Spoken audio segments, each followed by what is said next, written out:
we have discussed the electric field, ठीक है, the electric field at particular point P, the amount of electric field we have discussed E equal 1/4 pi epsilon naught Q upon R square, ठीक है। तो ये हमने last lecture में discuss कर लिया था इलेक्ट्रिक फील्ड, और लास्ट लेक्चर में हमने electric field intensity, electric force lines और काफ़ी सारी चीज़ें हम लोगों ने पढ़ी थी वहाँ पर, ठीक है। प्रॉपर्टीज शायद हमने अभी डिस्कस नहीं किए इलेक्ट्रिक फील्ड लाइंस की, वो हम अभी डिस्कस करेंगे यहाँ पर। और आज भी हम लोग डिस्कस करने वाले हैं इलेक्ट्रिक डाइपोल और इलेक्ट्रिक डाइपोल मोमेंट, ठीक है।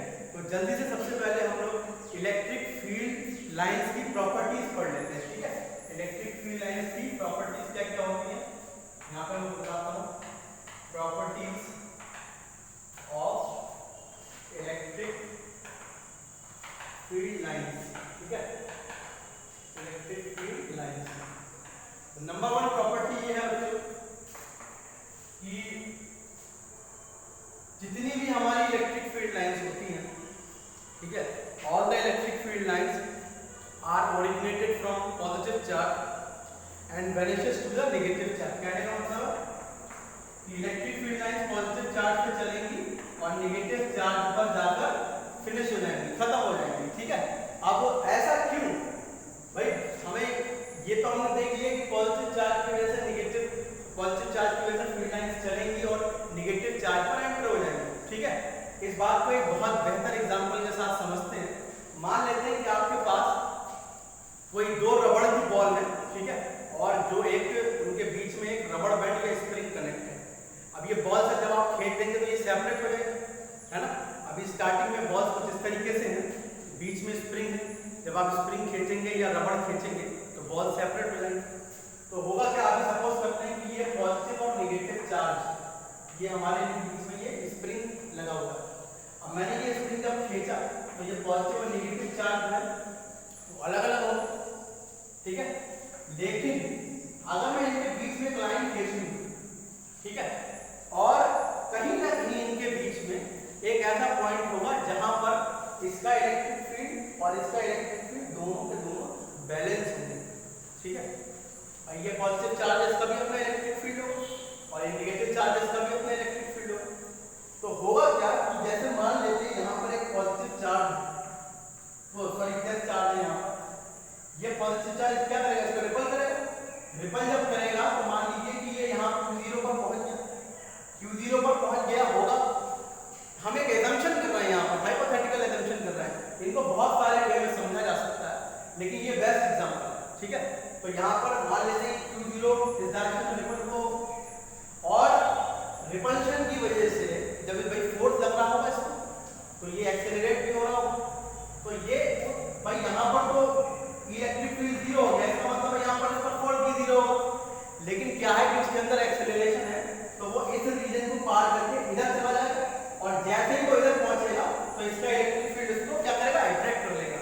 तो ये जो है इस तरीके से जाकर एक कंटिन्यूअस कर्व बनाएंगे। कंटिन्यूअस, ध्यान से सुनिए मेरी बात, ये एक बहुत इंपॉर्टेंट टर्म है, एनसीईआरटी की टर्म है कि electric field lines always show continuous curve. Electric field lines continuous curve भी शो करती है, मतलब उन पर लगने वाला जो फोर्स है, अगर हम सीधे साफ शब्दों में बात करें, ठीक है, एनसीईआरटी की ये एक पॉइंट है, वो electric field lines always continuous. तो कंटिन्यूअस, बहुत से लोग कंफ्यूज हो जाएंगे यार, कंटिन्यूअस ये तो मैथ्स वाला चैप्टर हो गया, कंटिन्यूटी एंड डिफरेंशिएबिलिटी आ गई यहाँ पर। लेकिन कंटिन्यूअस का मतलब हो गया कि लगातार, कहीं किसी से भी ब्रेक ना होना। तो कंटिन्यूअस का मतलब है कि चार्ज पर लगातार फोर्स मौजूद है, लगातार मौजूद है, कहीं से वो चार्ज फोर्स ब्रेक नहीं हो रहा। तो यहाँ पर पहला चीज आपको यहाँ पर अच्छे से समझ में आ गई होगी कि ये जो है पॉजिटिव चार्ज से शुरू होती है और नेगेटिव चार्ज पर वैनिश हो जाती है। हम यहाँ पर प्रॉपर्टीज डिटेल में बात करने जा रहे हैं, मैं सिर्फ यहाँ पर अपनी एक फॉर्मेलिटी पूरी करके खत्म नहीं करने वाला बात, इसको हम डिटेल में जानेंगे, डीप में जानेंगे, ठीक है, कि आखिर ऐसा होता है तो क्यों होता है। क्योंकि फिजिक्स में चीजें कॉन्सेप्ट पे काम करती है, जब आपके कॉन्सेप्ट जबरदस्त हो जाते हैं तो फिर फिजिक्स भी आपके लिए आसान होती है। लेकिन जब आप रेक्टिफिकेशन वाली पॉलिसी अपना लेते हैं तो फिर वहीं पर आपकी नॉलेज जो है लिमिटेड हो जाती है। तो यहाँ पर आपको साफ पता चल गया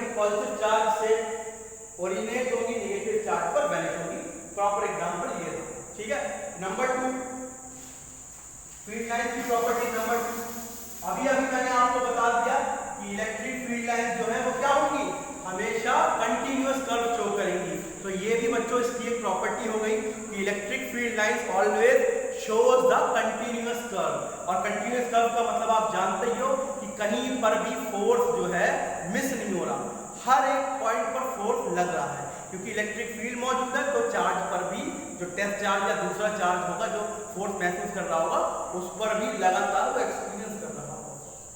बात समझ में आ गई? ठीक।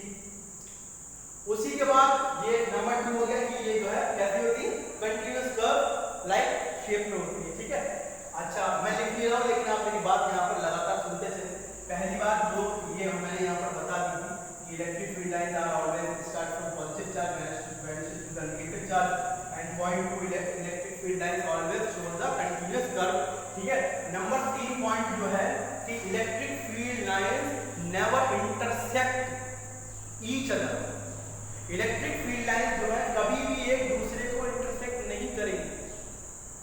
यहाँ पर बात, ये जो बात है इसको थोड़ा ध्यान से समझेंगे। ऐसे इस तरीके से कभी भी इंटरसेक्ट नहीं करेंगी। ठीक है, तो जब इंटरसेक्ट नहीं करेंगी तो क्या होगा, ये पॉजिटिव चार्ज या नेगेटिव चार्ज, मान लेते हैं कि इलेक्ट्रिक फील्ड लाइंस इस पॉजिटिव चार्ज की वजह से ऐसे जा रही है और दूसरे की वजह से इस तरीके से ऐसे, ये कभी इस तरीके से आपस में इंटरसेक्ट नहीं कर सकती। क्यों नहीं कर सकती, अभी देख लेते हैं। पहले तो आप एक बात समझो जो मैंने आपको नहीं बताई थी। यहाँ पर इलेक्ट्रिक फील्ड लाइन इस तरीके से चल रही है और अगर मुझे यहाँ पर इलेक्ट्रिक फील्ड की डायरेक्शन पता करनी है तो यहाँ पर टेंजेंट में खींच दूंगा इस तरीके से। टेंजेंट समझते हो ना, टच करती हुई लाइन जाती है, ये लाइन जा रही है, फोर्थ लाइन यहाँ पर जा रही है इस तरीके से इलेक्ट्रिक फील्ड लाइन। यहाँ पर मैं टेंजेंट खींच देता हूँ जो कि क्या शो करेगा, इलेक्ट्रिक फील्ड की डायरेक्शन। ये हो गया वेक्टर ई। ठीक है, अब ध्यान से सुनेंगे। अगर मैं इस लाइन की वजह से इलेक्ट्रिक फील्ड ड्रॉ करूं तो इधर की डायरेक्शन में होगा, और इस लाइन की वजह से इलेक्ट्रिक फील्ड ड्रॉ करूं तो E2 इधर की तरफ से होगा। दोनों का टेंजेंट खींचिए। तो मुझे एक बात बताओ बच्चों, ये तो इलेक्ट्रिक फील्ड लाइन इलेक्ट्रिक दो डायरेक्शन हो गई इलेक्ट्रिक फील्ड, जबकि फील्ड एक ही दिशा में जा रहा है। भाई दोनों फील्ड लाइंस है ना, ये इधर की डायरेक्शन में और ये इधर की डायरेक्शन में, तो फील्ड तो इधर की डायरेक्शन में। लेकिन ये जो देख सकते हैं आप यहाँ पर E1 E2 ये अलग अलग कैसे हो गया। अगर और स्ट्रेट कर दें तो ये सीधा इस तरीके से ऐसे चला जाएगा, ऐसे चला जाएगा, या अगर और फ्लैट हो जाए तो ये इस तरीके से चला जाएगा। इसका मतलब है इलेक्ट्रिक फील्ड कैंसिल हो जाएगा। तो ऐसा पॉसिबल ही नहीं है। ठीक है, तो इलेक्ट्रिक फील्ड लाइंस कभी भी इंटरसेक्ट नहीं करेंगी। क्यों नहीं करेंगी इंटरसेक्ट?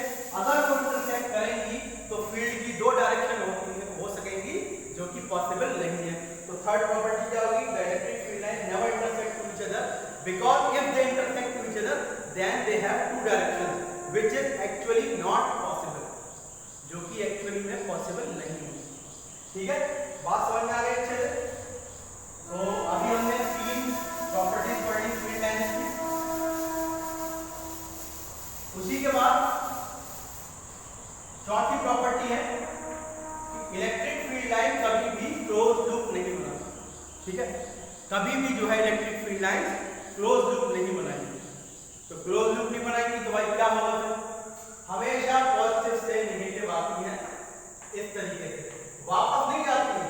ठीक है, ऐसा नहीं है कि क्या चार्ज यहाँ से तो कुछ केस की वजह से आया और वापस इसके पास भेज दिया, ऐसा नहीं हो सकता। हमेशा एक ही डायरेक्शन होगी और ये इस तरीके से, ये क्लोज लूप नहीं है। ठीक है, क्लोज लूप कुछ हमारा इस तरीके का होता है जहां पर ये भी एक तरीके से कंटीन्यूअस ही है। ठीक है, लेकिन यहाँ पर एक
जैसे जैसे ये डिस्टेंस बढ़ेगी बच्चों, तो ये जो लाइंस है ये उखड़ना शुरू होंगी, ठीक है।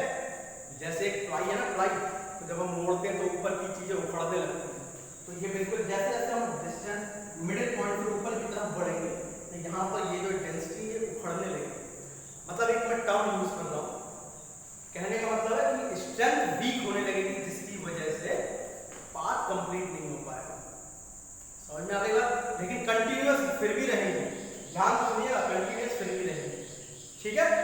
तो ये इस तरीके से इलेक्ट्रिक फील्ड लाइंस का रिप्रेजेंटेशन। क्लियर? सारी बातें क्लियर हो रही हैं? और अगर नहीं हो रही हो तो थोड़ा सा आप वीडियो को दोबारा रिपीट करके देख सकते हैं, हल्का फुल्का। और साथ ही साथ मैं फिर से बात कर रहा हूँ कि नोट्स मेकिंग पर आप लोग ध्यान दीजिएगा, ठीक है। चलिए, ये तो थी property of electric field line.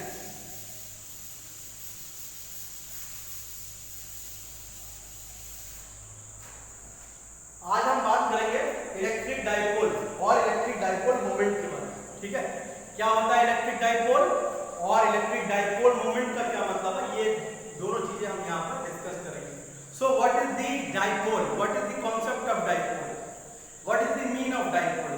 भाई डाइ का मतलब टू है ना, डाइ का मतलब क्या हुआ, टू, और पोल का मतलब कुछ भी हो सकता है। भाई पोल जो है एक, जैसे आजकल टीवी वगैरह डिबेट वगैरह में हम लोग यूज करते हैं ना टर्म, पोल, पब्लिक पोल, ओपिनियन, ठीक है, कैरेक्टरिस्टिक्स, तो ये सब जो है पोल्स को शो करते हैं।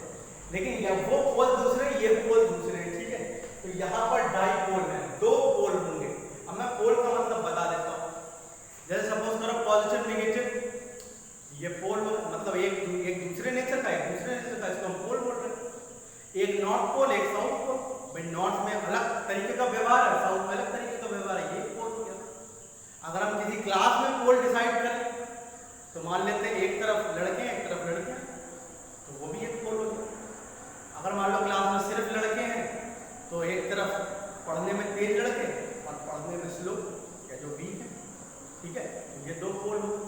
तो पोल कुछ भी हो सकते हैं, लेकिन मतलब यह है कि उनका व्यवहार अलग अलग हो जाएगा। तो यहाँ पर टर्म आ रही है इलेक्ट्रिक डाइपोल, ठीक है, इलेक्ट्रिक डाइपोल।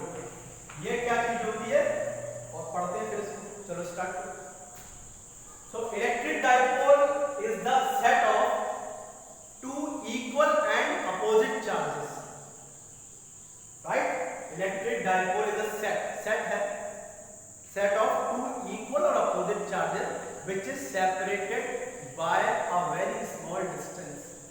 इसमें दो चार्जेस हैं जो कि इक्वल होंगे और अपोजिट होंगे, ठीक है।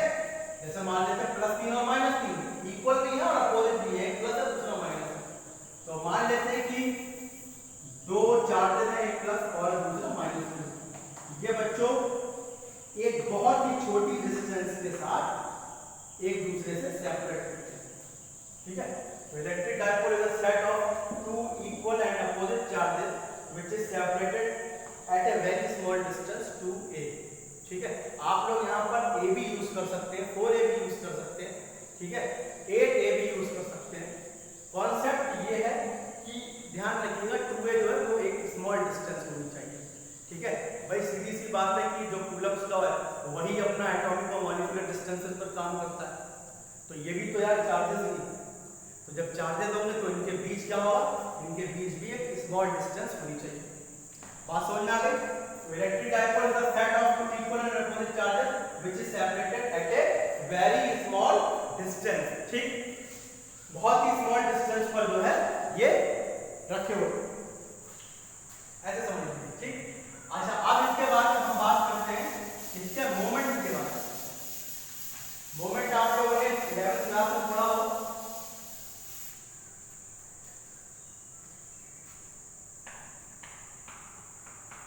इलेक्ट्रिक डाइपोल मोमेंट, ठीक है।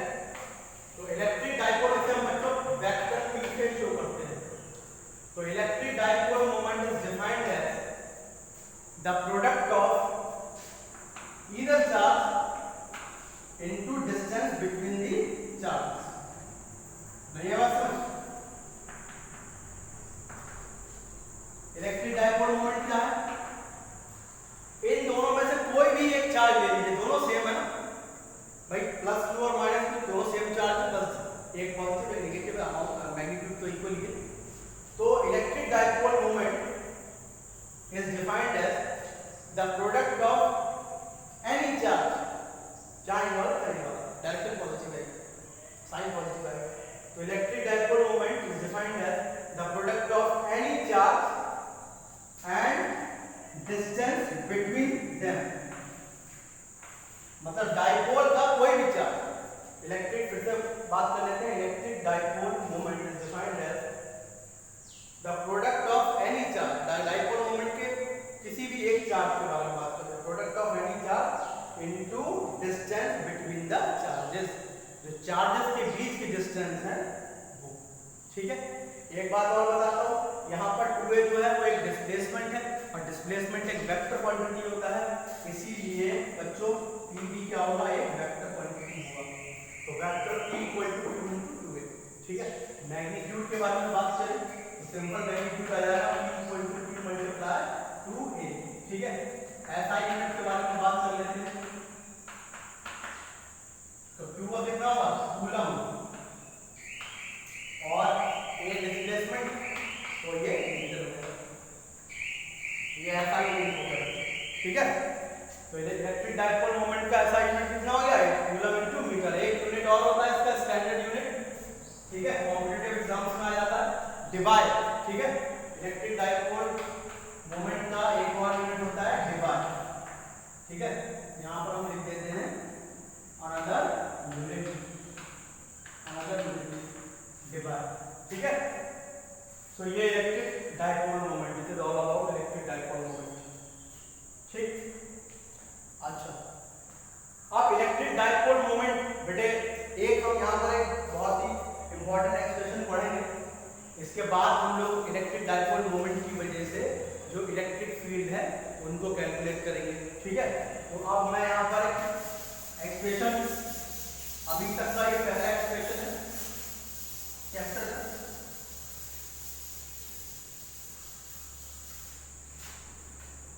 पढ़ते हैं। Torque experienced by electric dipole placed in electric field. ठीक है बच्चों, torque experienced by electric dipole placed in electric field. Writing बच्चों थोड़ा सा खराब है, इसलिए मैं लगातार बोलते जा रहा हूं। Torque experienced by electric dipole placed, placed in electric field. क्या मतलब है कि अगर कोई इलेक्ट्रिक डाइपोल किसी इलेक्ट्रिक फील्ड में रखा हुआ है तो वो कितना टॉर्क महसूस करेगा, उस पर कितना टॉर्क काम करेगा। ठीक है, चलिए शुरू करते हैं। मान लेते हैं कि ये कोई इलेक्ट्रिक फील्ड है, ठीक, suppose that this is uniform electric field, all the electric field lines are parallel. ठीक है, पैरेलल मैनर में है, तो सपोज करते हैं कि ये इलेक्ट्रिक फील्ड है, इस इलेक्ट्रिक फील्ड में कोई डाइपोल आपका रखा हुआ है। ठीक है, डाइपोल आपका किस तरीके से हो जाएगा, एक पॉजिटिव चार्ज और एक नेगेटिव चार्ज। भाई dipole is a set of combination of two equal and opposite charges which is separated by a small distance 2a। तो इनके बीच की डिस्टेंस बच्चों कितनी मान लेते हैं, 2a, ये 2a इनके बीच की डिस्टेंस हो गई। ठीक है, अच्छा, ये a हो गया, ये b हो गया, ये डाइपोल हो गया। ठीक, अच्छा, उसी के बाद यहां पर आप लोग देख सकते हैं कि जब ये इलेक्ट्रिक फील्ड में डाइपोल रखा हुआ है, मैं यहां पर फिर से एक बार फिर से बना देता हूं, जब ये इलेक्ट्रिक डाइपोल पॉजिटिव चार्ज और नेगेटिव चार्ज यहां पर रखा हुआ है, क्योंकि इलेक्ट्रिक फील्ड इस डायरेक्शन में, तो हम पहले डिस्कस कर चुके हैं कि कोई चार्ज इलेक्ट्रिक फील्ड में रखा होता है तो उस पर एक फोर्स काम करता है जिसको हम इलेक्ट्रिक फोर्स के नाम से जानते हैं, और ये इलेक्ट्रिक फोर्स होता है F इक्वल टू QE। कहां से आया, यहां से आया, E equal to F upon Q naught पर आया था, Q नॉट की जगह Q कर लो क्योंकि चार्ज Q है, तो यहां से F की वैल्यू निकालोगे तो कितनी वैल्यू आएगी, QE। ठीक है, तो सीधी सी बात है कि इलेक्ट्रिक फील्ड में कोई चार्ज रखा होगा तो उस क्योंकि ये पॉजिटिव चार्ज है तो ये इलेक्ट्रिक फील्ड की डायरेक्शन में शिफ्ट होने की कोशिश करेगा F equal to q E force के साथ, और साथ ही साथ जो नेगेटिव चार्ज है वो इलेक्ट्रिक फील्ड के अपोजिट डायरेक्शन में शिफ्ट होने की कोशिश करेगा माइनस क्यू ई फोर्स के साथ। ये वेक्टर लगा दिया मैंने दोनों पर। F is equal to q E, बच्चों बार बार बोलता जा रहा हूँ, राइटिंग खराब है, तो F equal to q E और F equal to minus q E. ठीक है, ठीक से लिख देता हूँ फिर से, F equal to minus q E. ध्यान रखेंगे इधर फोर्स अपोजिट डायरेक्शन में लग रहा है, इधर फील्ड की डायरेक्शन में लग रहा है, क्योंकि फील्ड की डायरेक्शन में हमेशा पॉजिटिव चार्ज चला जाता है और नेगेटिव चार्ज हमेशा फील्ड की डायरेक्शन के अपोजिट जाता है।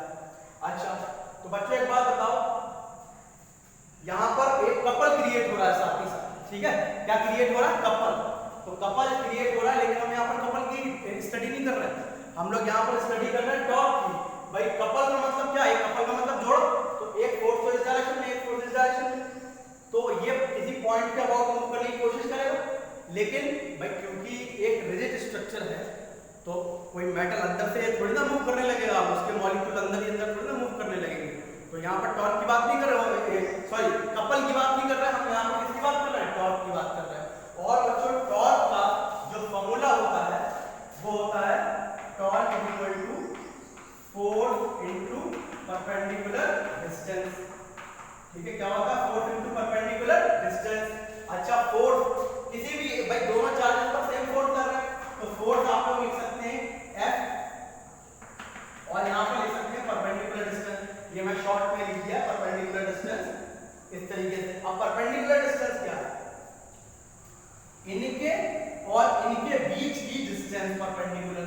तो यहाँ पर मैंने एक इस तरीके से ज्योमेट्री क्रिएट कर दी। इस पॉइंट को मैंने मान लिया, क्या माना हुआ उधर B माना है, इधर A माना है और इधर C मान लेते हैं। ये 90 डिग्री है, दिख रहा है ना बच्चों? ये 90 डिग्री है, ये A पॉइंट है, ये B पॉइंट है, ये C पॉइंट है। तो अब ये परपेंडिकुलर डिस्टेंस BC आप लोग निकाल लीजिए और वहीं से सारा खेल खत्म। तो यहाँ पर देखते हैं। अच्छा, एक चीज मैं और बता देता हूँ, स्टार्टिंग में मिस हुई कि इलेक्ट्रिक डायपोल जो है इलेक्ट्रिक फील्ड से इस तरीके से रखा हुआ है कि ये थीटा एंगल बना रहा है। तो ये थीटा, ये थीटा, और अगर हम दो चार लाइन और खींच लें इस तरीके से अलग से बना लेंगे, ये थीटा, ये थीटा, और अगर एक लाइन और खींच तो ये भी थीटा। तो जो बीच की डिस्टेंस है वो थीटा है, मतलब डायपोल इस तरीके से रखा हुआ है कि इलेक्ट्रिक फील्ड के साथ थीटा एंगल बना रहा है। तो यहाँ पर बच्चों एक बार फिर से बिल्कुल रफ कर देता हूँ और साफ तरीके से देखते हैं।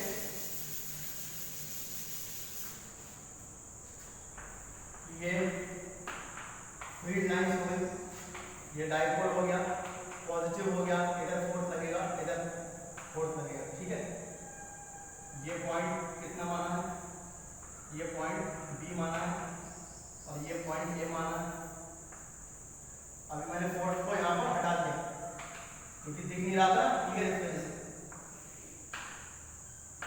और यहाँ पर C पॉइंट मान लिया, ये 90 हो गया, ये थीटा हो गया, ये सब थीटा ही थीटा है।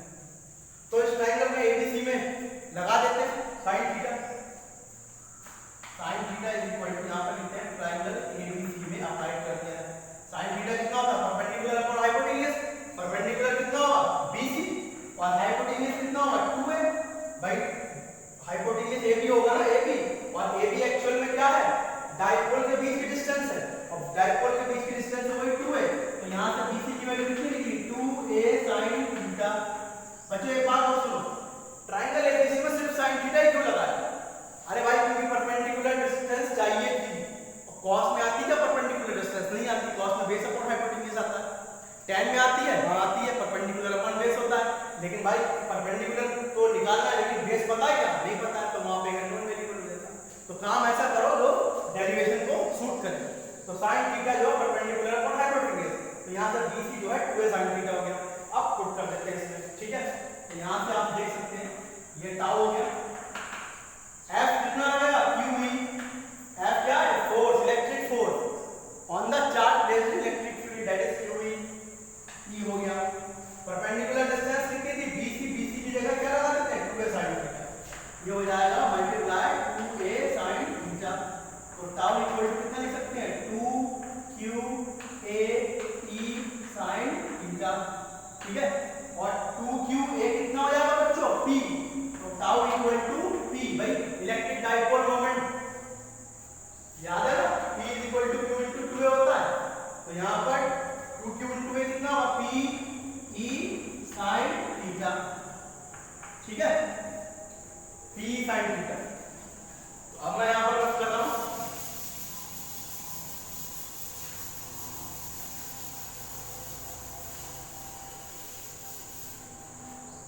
तो ये tau equal to P E sine theta, और जिस तरीके से A cross B A B sine theta होता है, उसी तरीके से पी ई साइन थीटा क्या होगा पी क्रॉस ई, ये वेक्टर लगा दिया जाएगा, और ये इस एक्सप्रेशन को हम लोग बॉक्स में बंद कर देंगे, ठीक है।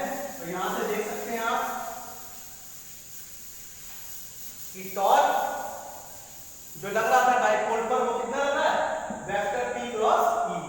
अब ध्यान से सुनेंगे, अगर r vector r equal a cross b है, इसका मतलब क्या होता है वेक्टर a और वेक्टर b अगर एक ही प्लेन में है तो इनका जो क्रॉस, भाई वेक्टर a और वेक्टर b अगर एक ही प्लेन में है, सपोज करो इस फर्श पर है या इस जमीन पर है, ठीक है, तो a और b अगर एक ही प्लेन में, तो जो इनका जो क्रॉस प्रोडक्ट होगा वो हमेशा परपेंडिकुलर होगा।